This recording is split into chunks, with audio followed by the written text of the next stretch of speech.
All right, tonight we're in the first chapter of the book of Romans, continuing on through that aspect of it. Now, as we look at it here, in turning to Romans 1, we want to again note that the first 17 verses is about one thing, and that is salvation by faith. That's what we're going to be talking about. Then, starting at that particular time, from in verse 17, now verse 18, we're going to be talking about the sinful condition of the Gentiles. It's very important for us to see this.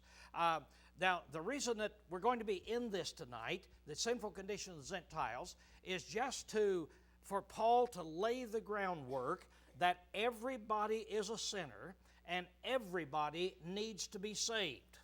What was it, the point that we've made from time to time, that if you're going to buy a vacuum cleaner, what does a vacuum cleaner salesman have to do to you? See? Has to cause you to see a need, and you say, I need that vacuum cleaner. Well, the same thing is true with salvation. There's nobody that's going to be interested in salvation unless they believe that they are in need of salvation. And of course, the great amount of the world, I suppose, would think, well, I haven't maybe been a perfect guy, but I'm good enough to be saved, and so we don't really realize the condition that we're in. So what Paul is going to do in this particular section right here, in verses 18 through 32, is he's going to be showing the condition of the sinful Gentiles. Now, next week, when he starts in chapter 2, he will show the sinful condition of the Jews. And that will then show everybody is in need of salvation. So now as we start out tonight, that's looking about the Gentiles here. We've already seen this, and just very quickly we're going to run through this because so far we have gotten down here to about verse 22. So we want to lay the groundwork to see what he's talking about. Now, he said that to these Gentiles, that the wrath of God is against all ungodliness and unrighteousness of men. And then he shows that everybody has had an opportunity to know God because God has manifested himself to them. We went through these passages of Scriptures, how that God had shown himself through all of these miraculous works so the Gentiles could understand there is a God in Israel. Then, in verse 20, then we have that verse that is so very important that's in there. He said, for the invisible things of him, since the creation of the world, are clearly seen. So then he says, now people who have never seen the miracles that God performed, yet when they look out into the universe, they look out into the worlds around about us, then they can clearly see something. Well, what is it that they can clearly see? They can see the invisible things of him, the invisible things of God. Well, what are the invisible things? Well, that is the power and divinity. They can see God's power and God's divinity by looking at the world. So we then used Psalms 19, 1 through 4. The heavens declare the glory, and the firmament showeth his handiwork. Day unto day uttereth speech. Night unto night showeth knowledge. Yet there is no speech or language. Their voice is not heard. In other words, we look into the heavens, and we can hear loud and clear, there is a God. When Paul preached to the Gentiles in Acts 14, it said he left not himself without witness to these Gentiles, but he showed them that there has to be a God in heaven by giving them all the reigns and the life and everything that you have in this world. So then we took a look at a logical conclusion. We said, now, if you look up into the heavens, there's a certain way that you can tell there is a God. We're not going into those arguments again tonight, but I do want to lay this out in front of you, that as you look into the heavens, and as you ask yourself, is there a God? There's some conclusions that you have to come with in some way or another. Now, you either got to say, the universe came from nothing, which is against all science known to man. Man has never seen a situation under any circumstances in our physical world where something could come from nothing. So that somebody said, well, the universe just had to pop in, if there is no God to create it, it just had to pop into existence. Well, somebody might say, well, maybe it's always been here. Well, that's the other conclusion that you might come to, and that is the universe has always been here, and that itself is against all science known to man. And we dealt with that with the second law of thermodynamics. There's not a single incident in the entire universe that anybody has ever seen that doesn't say that the universe is running down. It's not building up. In fact, the second foundation law of all science says that is true. And so, if you say it came from nothing, you're going against all logic and all science. If you say it's always been here, you say you're going against all logic and all science that's there. And then what you'd also have to say is that even if it had always been here, then the universe was set in motion by nothing. If there's not a God that's set in motion, then it's set in motion by nothing, which is against all science known to man. I suppose that most of us know that law. I can't say it very clearly, so you could probably quote it a whole lot better than I can, but what happens to an object that is still? What does it say? It tends, an object that is not in motion, that is still, tends to remain still until what? Something sets it into motion. You set any object at a certain place, set it still, it will sit there for an infinity until something moves it. See? Until something moves it. I could set this up here. How long will that sit there? Until something moves it. Somebody comes along and hits it, or it sits there for 10,000 years, and this thing decays and rots and falls out from under it, then it will fall. But what's the chances of that just sitting there, and then just all of a sudden, it deciding, hey, you know, I believe I'll just buzz around up here in the auditorium for a while. See? Suppose I told you that it does that. Every night while we're in bed, this thing buzzes around up here in the auditorium. We're not here to see it, but that's what it does. Well, you'd think I'm crazy. Well, the same thing is true with this down here. It's against all logic there. Now, you say, well, the universe then, you'd have to say it started by nothing, and then it is run by perpetual motion. There's nobody that is keeping it going, and when you talk about perpetual motion, that's against all science known to man. When somebody talks about perpetual motion, all science just grins and talks about what in the world is wrong with this individual. That is an impossibility. And yet, that is what we would have to say about all the motion that we have. So, if we say there's no God, we find ourselves in a horrible, horrible condition in that realm. Not only that, but then we would have to say life came from non-life. Life just popped into existence from something that was not living, which again is there. Then we'd have to say man is merely the highest animal on the planet. Then you get into evolution, and so life came out of nothing and then started to developing, and then it develops up through the amoeba and goes on up through the frog and the fish and the frog and the bird and the monkey and the man, and finally we are the highest animal on the planet. But that's all we are, is just an animal if there is no God. Then there are no moral laws, only those devised by the highest animal on earth, and that is man. Now think about it. If there is no God to tell us what is right and wrong, where do we get our moral laws? What makes things right and what makes things wrong? See? If there are no moral laws coming from a power that is higher than what we are, it's impossible. This is a reason that today, when people believe in evolution and that man is just an animal, that's the reason that they believe that there are no absolute laws. We're throwing away our marital laws. We're throwing away our laws in any moral realm because man just made them, and so we can change them. And then what obviously will happen, since we're just being evolved, that is that some of these days we will evolve into a higher form, and then man will be the lower form, and then whatever comes past us, they're going to devise their own laws, and then they'll start eating us like we do animals. Right? They'll do that.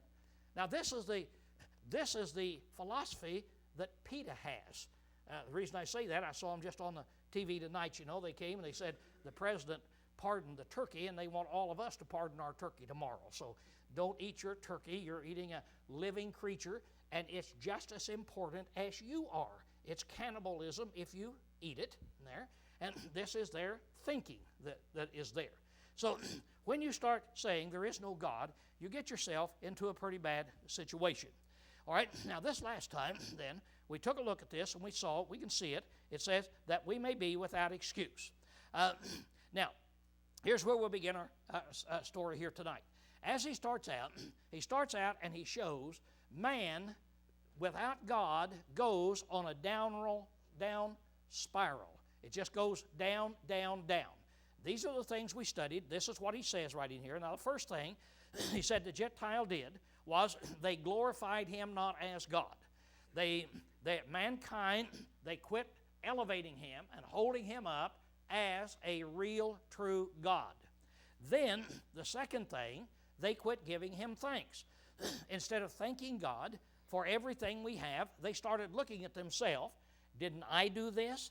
Didn't I achieve all of these things? So they quit giving God thanks. Then he goes ahead to say, they became vain in their reasoning. Now, they became vain in their reasoning. Vain means null, void, useless. You become vain because when you give up God, you have no starting place.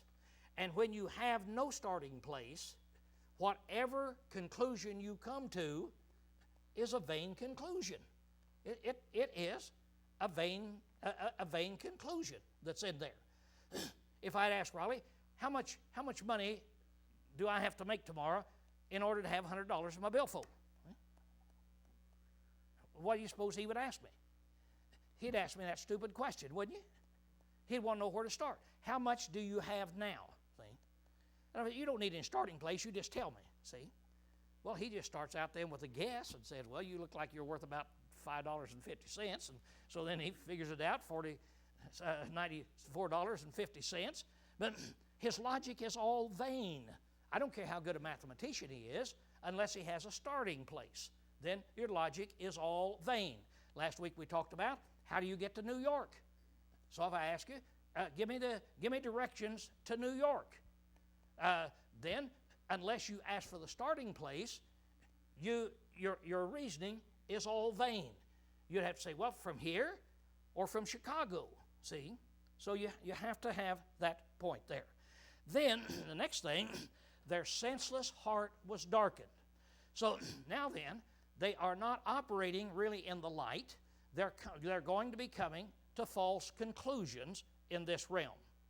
Then, professing themselves to be wise. Now, this is an interesting thing, because what must man do if he gives up the idea that there is a God? There's no God to tell us what to do. There's no Bible. The Bible's just a man-made book, so there's no divine Bible that gives me any guidance. Now then, how do I know what to do? How do I know what life is all about? What do I do? See? Well, now it's coming down to what we think about it, isn't it? What we think about it. Let me ask you, what do you think about your opinion? How would you like me to come around tomorrow and, let's just say since it's Thanksgiving Day, and I come in and I look over what you guys are fixing for dinner, and I say, you don't want that. That's stupid to have that. Throw that out. What would you do to me? I'm not going to ask Jerry because she'd tell me. Why, Lowell, get out of here. Well, Jerry, don't you know my opinion is a whole lot better than yours? I'm so much smarter than you are. You can just see her fizzling back there right now, see, in there. No. If it's left up to us, then who's going to be the wisest? And so this then is where men start trying to proclaim themselves as being the wisest sages that there are on earth. I want to show you an interesting thing. It has nothing to do with morality, but I want to show you how wise man really is. Show you how wise he really is. Here is a picture out of Popular Mechanics that was taken in 1954. That's 50 years ago. Down to the bottom of this, it says that the Rand Corporation, which is a big one of the biggest at that time, and they made this mock-up of this computer. And they made this mock-up, it says, to give the people an idea of what computers would look like in the year 2004. And these are the home computers that you would have at that time. And it says, by the use of the television and by the use of teletype, why, these computers could be made pretty easy for people to use. But there's your home computer. Now, the only thing I'm making now is, this was done by the smartest men on the planet. See? Smartest men on the planet. And this is what they come up with. And so you say, well, Lowell, are you saying that they're stupid or ignorant? No, they were the smartest men on the planet. But what did they know about computers 50 years down the road? See? It just gives you an idea. No, nothing about what they would be about. That's the way we are. It's not in man that walketh to direct his own steps. We can't see even tomorrow in there. And so it gives us an idea of how we need our God. Okay, the next thing is they became fools and turned to idolatry then. That means they gave up God. So it says now in verse 22, professing themselves to be wise, they became fools and changed the glory of the incorruptible God for the likeness of an image of corruptible man and birds and four-footed beasts and creeping things. So now they go into idolatry. Now here is again a law that operates in any realm. Doesn't make any difference what it is. What does a vacuum tend to do? What happens if you have if I had a jar here and you've sucked all the air out, total vacuum in there, and you got a cork in it? What happens if I pull out that cork? Does the vacuum jump out? No. Things are going to come in. Now, what's going to happen if I got that jar up here and it is a complete vacuum and I don't pull out the cork? What's that vacuum going to be doing that's in there? By the way, what is a vacuum? It's nothing, isn't it? It's nothing. So what's that vacuum going to be doing? Is it going to be trying to suck things in? See? That's what it tries to do. It's going to be trying to suck things in. What would happen if there's just a little crack in that jar? See? It would explode the jar of trying to get in. Anytime you have a vacuum, it's going to be filled with something. Now, that's true physically. What happens to the mind of man when we all of a sudden have a vacuum? We give up God. We're going to move God out, a supreme being, a guider of life. We're moving him out of our mind. What's going to happen to your mind? You're going to fill it with something. That's the reason we have idolatry. It said he filled it with either men, might be yourself, or four-footed beasts, animals, gold, number of things you might do, but you are going to try to worship something. You are going to turn in there. Now, I want you to notice this. They gave up God, and now then, God gave them up. So then, as you look in verse 24, wherefore God gave them up in the lust of their hearts unto uncleanness. So now, man, the Gentile world spiraled down. Until they spiraled down, they gave up the God they knew, and now then they've replaced him with idolatry. They've given up God, and now then, it's time for God to give them up. So as he gives them up then, we find this particular thing that's true. We now begin to see the moral decline of man without God. And that's what we read in verses 24 through 27. So let's read that, and let's notice now the moral decline of mankind without God. Wherefore God gave them up in the lust of their hearts. In other words, you just go ahead and do what you want to do, because that's what you're doing anyway, the lust of your hearts, unto uncleanness, and that their bodies should be dishonored among them.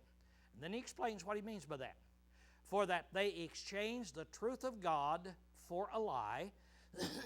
They traded the fact that there is a God for the lie that there is not a God.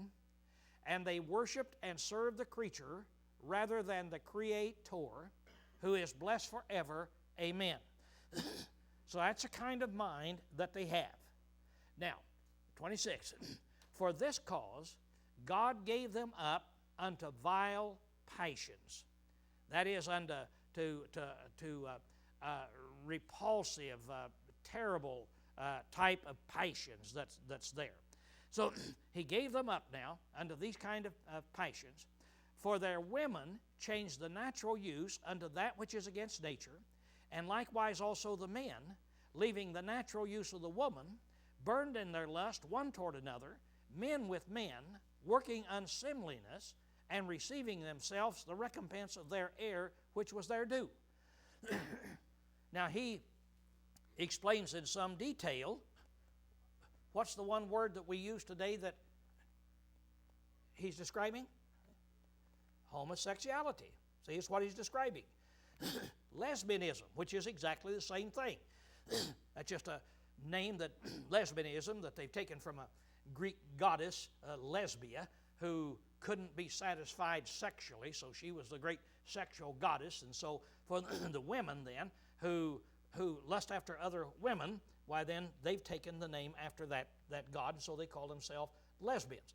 But it's homosexuality. Women with women and men with men. Now, I want you to notice a couple things here.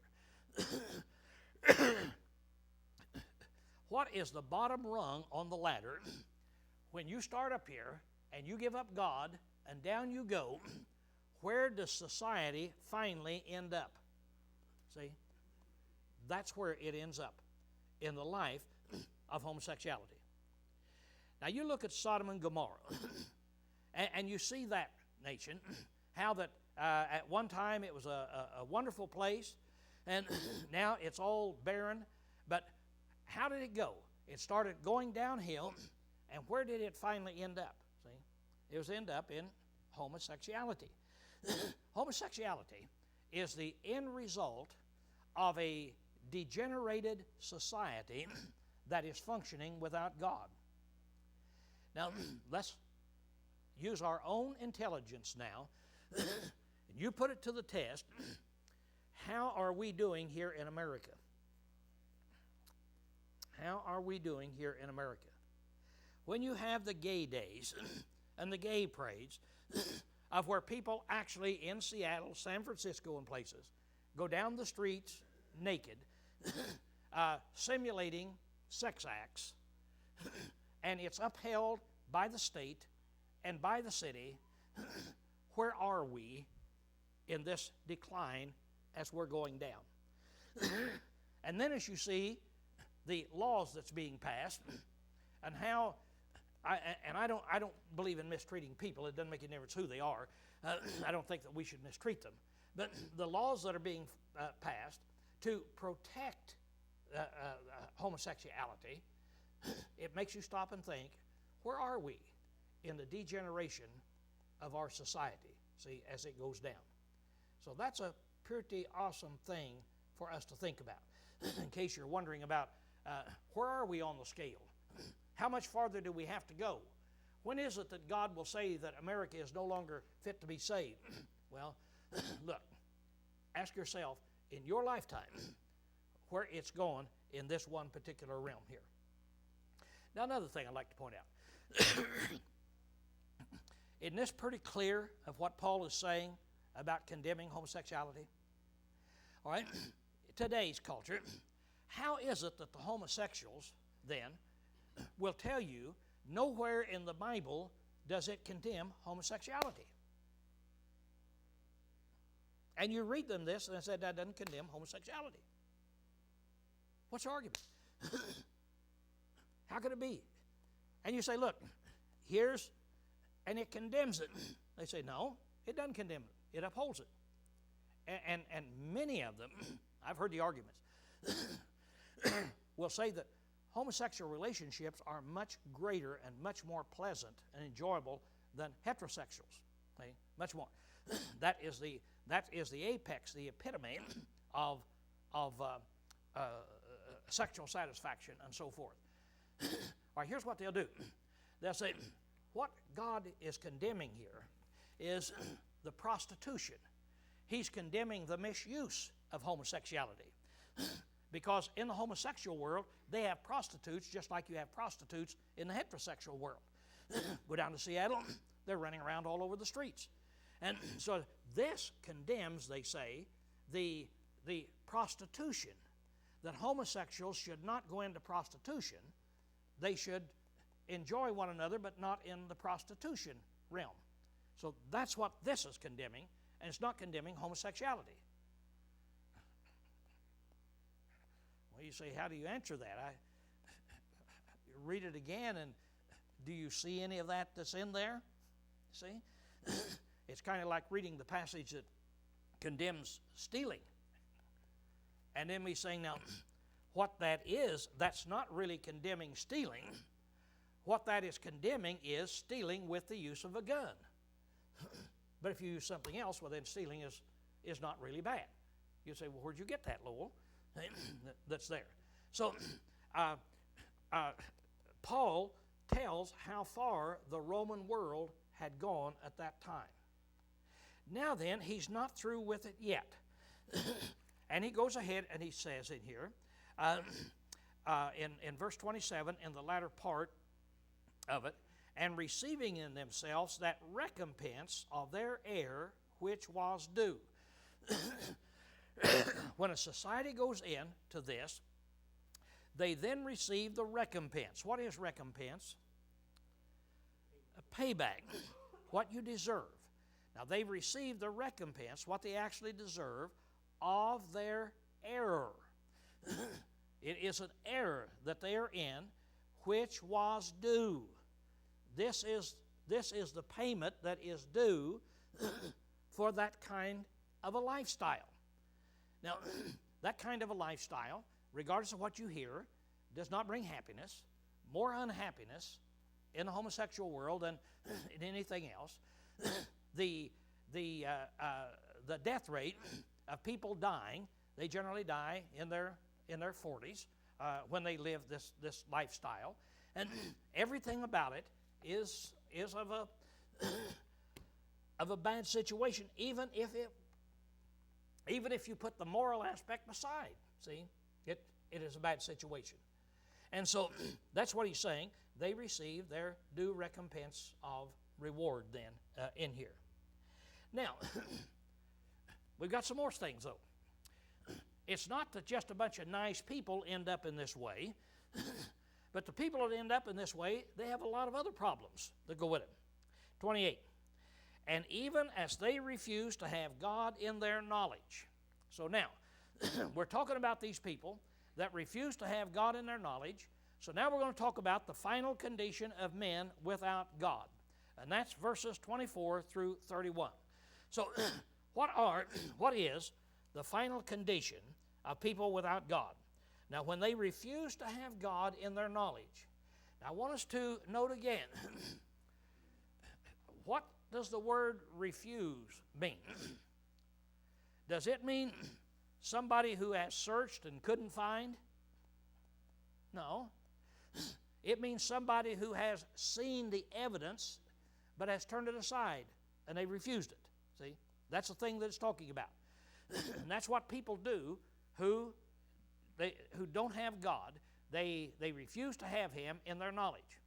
Now, God gave them up unto a reprobate mind. What does reprobate mean?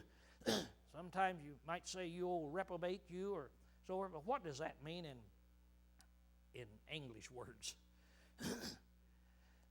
Reprobate means one that can't pass the test. One who has failed the test. God has given them up into their reprobate mind. Their mind has not passed the test. They have looked at all of the evidence. And as they look at all the evidence, they refuse to put that knowledge in their mind. And so they have a reprobate mind. They have a mind then that hasn't passed the test that God has wanted them to have. So he's given them up then to do things which are not fitting, which are not proper. They're improper. So now let's read a list of these things that we have here that people here are involved in. You can look at the chart up here, and I'm going to take 3 out of there to start with. Wickedness, maliciousness, and malignity. And taking them out because they kind of go together. They don't mean the same thing, but there is a certain relationship they have. Now the word wickedness, by the way, is literally the word for fornication. And the word for fornication means wickedness. So that's the way it is. So how do you translate the thing? All right, the idea is that word refers to evil actions, to the actions that are evil, wickedness. I mean, people who do wicked things. Now, maliciousness, that refers to the disposition that the person has, the kind of disposition that he has, the kind of thinking that he has. There are people that do wicked things, but they don't have a wicked disposition. They might do wicked things because they're ignorant and think that they are right. Lots of people like that, but yet they're wicked. And you get there and say, I didn't know that was a wicked thing. Well, they would be guilty of wickedness, but they wouldn't be guilty of maliciousness. Maliciousness is a wicked disposition. Maybe a good way to put it is, if right now a rock came through that window over there, what happened? What would we know? We look out and we see a little boy running down the street. Well, he threw a rock through that window. So we know that. He's guilty of that first one. He did something he shouldn't do. He did something he shouldn't do, and he's trying to get out of here. Now, is he malicious? Well, can't tell yet. Can't tell yet. Let's suppose that he's just out there playing with some other kids, and they're throwing rocks at one another, and his rocks go astray, and his rock goes through that window, and it scares him to death, and he's petrified, and he takes off running for home. Now, he did a wicked thing. Is he malicious? No. No, he's not malicious. But now if he comes up here and he says, let's throw a rock through that window. I don't like those people. We'll show him. So he picks up a rock and he throws it through the window. Now he's done exactly the same thing, the same wicked thing, only now he's done it with maliciousness. Which boy is the worst? See? Well, we would all know which one is the worst. So they have this wicked disposition. Now malignity, that is a disposition or an attitude that really goes into the nature of a person, the way they think. And it's about people taking things in the worst sense. Whenever anything is said, they take them in the worst sense. Have you ever seen that happen, especially in our culture in the sexual realm? If you say anything, they can turn it into a sexual innuendo, can't they? And do it. That's talking about this kind of a person. A person that always takes everything they can and they take it in the worst sense that you can get. So those three kind of fit in there. Now then, let's go through and let's take a look at these others in here. We've already talked about unrighteousness. What does that word mean, unrighteousness? What does righteousness mean? It means doing that which is right. And unrighteousness is doing that which is not right. Now we get down to covetousness. What is covetousness? Covetousness. That is an excessive greed for anything. When you have a greed to where you try to obtain something in an unlawful way, or you would get it in an unlawful way if you could, then you would be guilty of of greed or covetousness there. It is a desire to have more than what you should rightly have. And so you're coveting, you're desiring those things you shouldn't have. Then, full of envy. What is envy? I got a good definition for envy?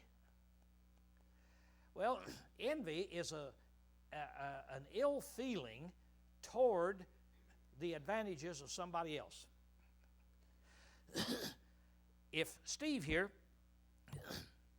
gets called tomorrow and his rich aunt dies back in Illinois and he inherits $1 million,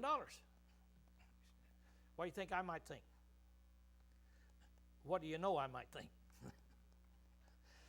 Well, would it be possible for me to have the feeling of, he didn't deserve that?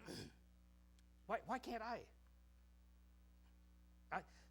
I don't know why he gets all the good luck. Would it be possible for me to have those feelings? You bet your life. See, that goes with life. Now, what should I do? Steve inherits $1 million. I don't inherit a dollar. Does that mean I don't want $1 million? Is that what I'm saying? No, that's not what I'm saying. But it means that I should have the disposition to where I could be happy with Steve in his good fortune, instead of me being unhappy with him because I didn't get to share in the good fortune. And so the envy is that feeling of dissatisfaction and so forth for some other person. Murder. Taking the life of a human being without regard to human life. We'll put it that way. You say, what do you mean by that? Oh, suppose that I'm driving to Seattle tomorrow and I hit my brakes and the brakes go out and I run over somebody and kill them. Now, I have killed them, but have I murdered them? See? No, I haven't murdered them. Suppose that I know that my brakes are not very good and they probably will go out some of these days, but I don't want to spend $50 on them. And so I'm driving in and I hit the brakes and run over that person and kill them. What will the law do to me now? Now they're going to say you're guilty of second-degree murder. In other words, you didn't premeditate. You didn't say, I'm going to go out and kill that guy. But you disregarded human life and you went out and you didn't take the necessary precautions, see? Suppose I go out and I say, I'm going to run over that guy, see? Now we're getting down into the definition of murder. It's disregard for human life. By the way, why is it that God says, I can't kill another person?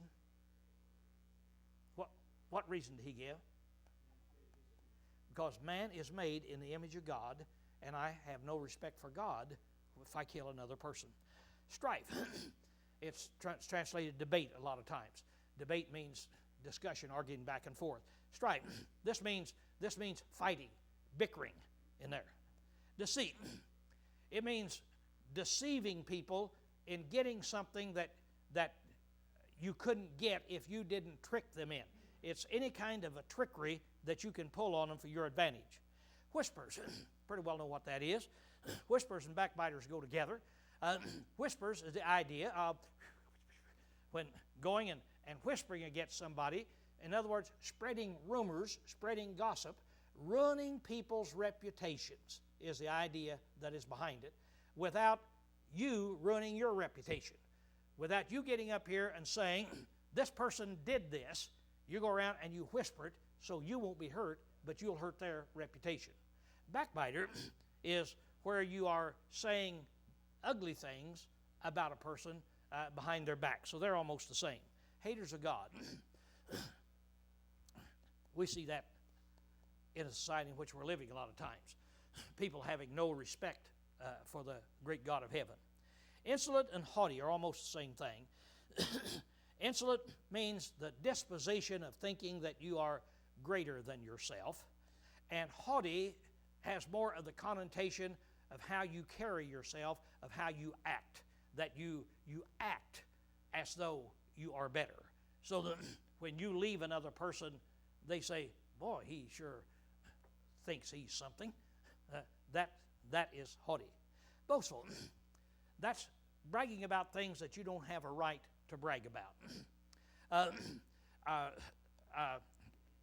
Trying to set yourself up higher than what you have actually achieved. Inventors of evil. People are constantly inventing new ways to do the same old evil things. But it's new ways that keeps getting more radical and more wicked and so forth all the time. Disobedient to parents. We pretty well know what that is. Without understanding. Without understanding, it's kind of like these people we were talking about a minute ago. That they look at facts, but they don't comprehend them. They do not take into consideration absolute truths and judge things in that realm. They never come to a right understanding if you don't have the basis to work on. Untrustworthy. That word kind of basically means covenant breakers. Somebody that you cannot depend on. They break a covenant. Now, let me ask you this. I know it would be wrong if I signed a contract with you and then I break the contract.